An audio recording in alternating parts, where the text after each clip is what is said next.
অনেক তো হলো সংসারের পেছনে সময় দেওয়া, মাঝে মাঝে তো নিজের জন্য একটু হলো সময় বের করতে হয়। এমনিতেও কিন্তু দেখতে দেখতে অনেকগুলো রোজা চলে গেল, আর কিন্তু ঈদের আর বেশি দিন বাকি নাই। তাই আজকে একটু সময় বের করে আগে চলে গেলাম পার্লারে। মা আর মেয়ে আজকে পার্লার থেকে কি কি করাবো সবকিছু শেয়ার করবো আজকের ভিডিওতে।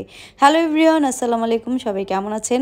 আমি তাসমিদ মামাম ব্লগ থেকে স্মৃতি বলছি। প্রতিদিনের মতো আপনাদের সাথে নতুন আর একটি ব্লগ নিয়ে চলে আসলাম। আজকে তো আমি আমার মেয়ে মিলে চলে গিয়েছিলাম পার্লারে। আমি যেহেতু তেমন কিছু করব না, শুধু ব্রুটাই প্লাক করব। পার্লারে এসে সবার আগে আমি তো ব্রুটা প্লাক করে নিয়েছিলাম। আমি ব্রু প্লাক করার পর এখন আজকে তাসনুরকেও চুল কেটে দেব।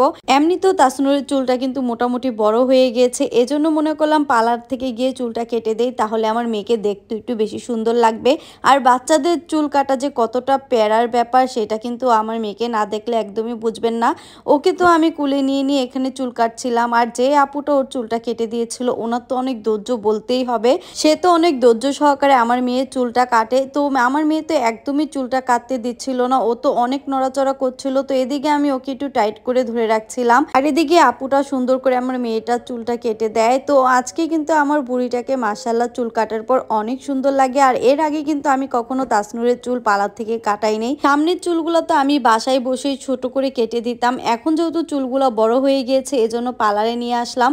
আর দেখতেই পাচ্ছেন আমার মেয়েটার চুলগুলা নিয়ে কি সুন্দর খেলা করছে, মানে ওর চুল কাটাটা খুব পছন্দ করেছে। আর আমাকে বলছিল মাম্মা ওয়াও হয়েছে, আমিও বলছি হ্যাঁ মা তোমার চুল কাটাটা অনেক সুন্দর হয়েছে। যাই হোক, তারপর পার্লার থেকে চলে আসলাম বাসায়। বাসায় আসার পর তো এখানে আজকে কি কি রান্না বান্না করব সেই প্রস্তুতি নিচ্ছিলাম। আজকে একটু মুরগির মাংস রান্না করব, সাথে একটু কুমড়া ভাজিও করব। আর ইদানিং কিন্তু কুমড়া ভাজি করলে অনেক ভালো লাগে, মানে কুমড়াগুলো এত মিষ্টি হয়, আর কুমড়া দিয়ে কিন্তু বেগুনি খেতেও অনেক মজা লাগে।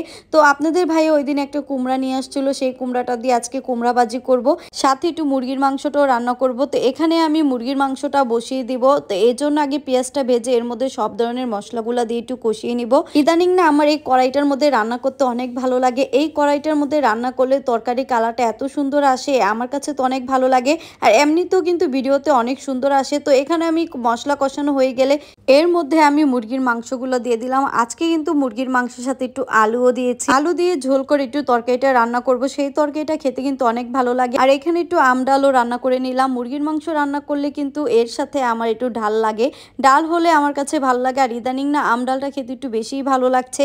তো রান্না বান্না শেষ, এর মধ্যে কিন্তু আমি কুমড়ো ভাজিটাও করে নিয়েছি, সেটার ভিডিও নেওয়া হয়নি। তারপর এখানে আমি চুলাটাও একটু পরিষ্কার করে নিচ্ছিলাম। রান্না বান্নার পরে সাথে সাথে চুলাটা মুছে ফেলি, না হলে আমার কাছে কেমন জানি খিটখিট লাগে। রান্নাঘর যদি পরিষ্কার পরিপাটি থাকে তাহলে আমার কাছে ভালো লাগে। এমনি তো আমাদের কিন্তু বেশিরভাগ সময়ই কাটে রান্না করে। এই তো আমার চুলাটা পরিষ্কার করা হয়ে গেল। আর আজকের মতো ভিডিওটা এখানেই শেষ করছি। সবাই ভালো থাকবেন। আমার ভিডিওগুলো ভালো লেগে থাকলে আমার পেজটিতে একটা ফলো দিয়ে যাবেন। ধন্যবাদ সবাইকে।